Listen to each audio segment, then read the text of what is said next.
Hello my dear friends, great morning, welcome to my channel SP Learning. You are happy to know I have also added notes in this video. You can take screenshot of it. Just take the screenshot of the notes and rewrite them into your special notebook. Okay? Friends, we are going to study one more fundamental concept in economics, that is supply analysis. Supply analysis या मूलभूत अर्थशास्त्रीय संकल्पनेकडे आपण आता वळणार आहोत. I always insist on the proper understanding of the topic. As a students of economics we must understand the topic. Then any questions on the topic is easy to answer. However, my channel SP Learning prepare for examination as well as understand the concept properly. If you like my lecture, तर माझ्या चॅनलला like द्यायचं आहे आणि सबस्क्राईबसुद्धा करायचं आहे आणि तुमच्या जवळच्या मित्रांना शेअरसुद्धा करायचं आहे. तुम्हाला या लेक्चरबाबत काही शंका असतील तर you can contact me on my social media handle. You can contact me through Facebook, Instagram. Links are given down in the description. And the same lecture is available in Marathi. If you face any difficulty, please watch it, guys. Supply is the fundamental concept in economics. It is related to total amount or total quantity of commodity available to the seller. Commodity means goods or services. विक्रेत्याकडे विक्रीसाठी उपलब्ध असलेली वस्तूंची किंवा सेवेंची नगरसंख्या. This part is connected with the seller. Second is total amount or quantity of commodity available to the seller at specific price. Now the concept is connected with available commodity and its specific price.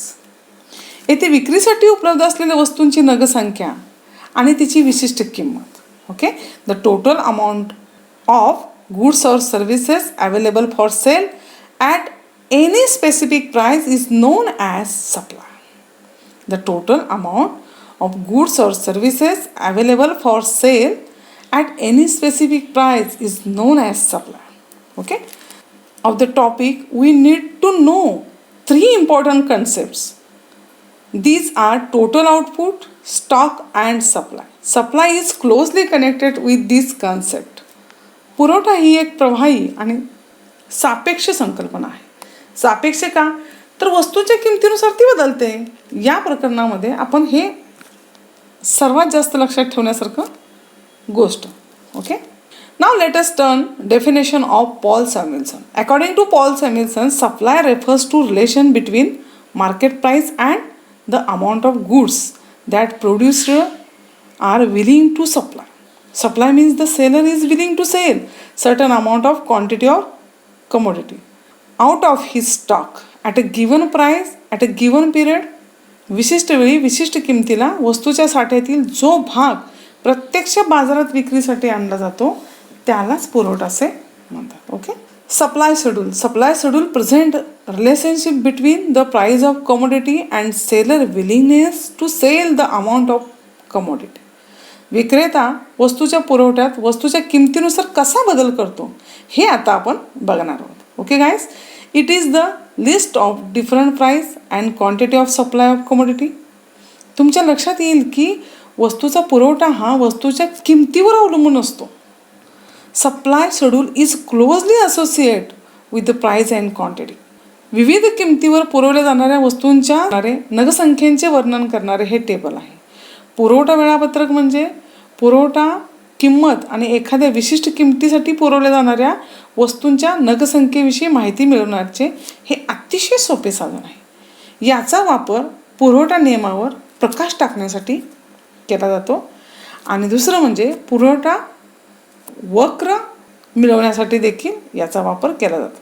A supply schedule is a tubular representation of the functional relationship between price and supply quantity of particular commodity. विशिष्ट वस्तूंची किंमत आणि पुरवठा यामधील कार्यात्मक संबंध ज्या सारणीद्वारे दाखवला जातो त्याला पुरवठा पत्रक असे म्हणतात. There are two major types of supply schedule. First is individual supply schedule and second is market supply schedule. Let us see the first one, individual supply schedule. Individual supply schedules refers to tabular representation showing various quantity of a commodity that one producer is willing to sell at a different price, okay, during a given period of time. In this table shows that functional relationship between price and quantity supplied of a commodity. Lower the price, lower the quantity of commodity supplied at a lowest price of 10 rupees. Supply is also at 100 kilograms. It is continuously increasing by the price of commodity and increasing by the supply of commodity. At the price of commodity 20, supply is 200 continuously increasing by the price of commodity. 20 to 30, 30 to 40 and a commodity highest price of 50 quantity supplied is highest 500 kilogram. इथे आपण एक example बघूया म्हणजे तुमच्या लक्षात येईल पटकन. Example आहे when a farmer produces 10 ton of onions. 10 ton of onion is his total output. हे त्याचे एकूण उत्पादन आहे आणि हा त्याचा साठा सुद्धा आहे. So when the price of onion is 10 rupees per kilogram, he offered 100 kilogram for sale out of his stock of 10 ton of onion. Okay, stock किती होता? 10 ton of onion. Okay, when the price of onion is 20 rupees per kilogram, he is offered 200 kilogram for sale. When the price of onion is 50 rupees per kilogram, he offered 500 kilogram for sale. Supply is continuously increasing by the price of commodity and increasing by the supply of commodity. Okay, here is the supply curve. It is graphical presentation of individual supply schedule. In figure 4.2, okay, बघा, quantity supplied is shown on the x-axis and price on the y-axis. Supply curve SS slope upward from left to right, indicating a direct relationship between price and quantity supplied. पुरवठा वक्र SS हा डावीकडून उजवीकडे वरच्या दिशेने सरकतो आहे. किंमत आणि पुरवठा यांच्यातील प्रत्यक्ष संबंध तो दर्शवतो. Now let us turn to the market supply schedule. Okay, market supply schedule refers to a tabular representation showing different quantity of commodity which all producers are prepared to sell at different price at a given period of time. एका विशिष्ट कालावधीत बाजारात वस्तूंच्या वेगवेगळ्या किमती असताना बाजारातील सर्व विक्रेत्यांनी विक्रीसाठी आणलेल्या विविध नगसंख्या, विविध वस्तू दाखवणारे पत्रक म्हणजे बाजार पुरवठा पत्रक, market supply schedule. This is very important that this schedule studied all producer or all sellers. Whereas in individual schedule there is study of only one producer or one seller. Again, willingness of the seller. विक्रेत्याची तयारी, okay, depends upon price of the commodity. वस्तूच्या बाजार मूल्यावर म्हणजेच वस्तूच्या बाजार किमतीवर वस्तूंचे नग विकण्याची सर्व विक्रेत्यांची तयारी. The sellers are ready to sell different quantity of the commodity according to different price or commodity. उत्पादक ठराविक वेगवेगळ्या किमतीवर विक्रीस तयार असतात. In this table shows that 3 seller in the market. Market supply is obtained by adding the supply of seller A, B and C. The supply the different quantity of goods and services at different price in market supply will be more than is the highest price than at a lower price. There are 3 sellers A, B and C ready to sell. आपण आता example एक घेऊया पोटॅटोचं. Potato in the market. When the price of potato is 10 rupees per kilogram, seller A is ready to sell 100 kilograms of potato. At the same time, seller B will sell 200 kilograms. whereas seller C is ready to sell 300 kilograms of potato.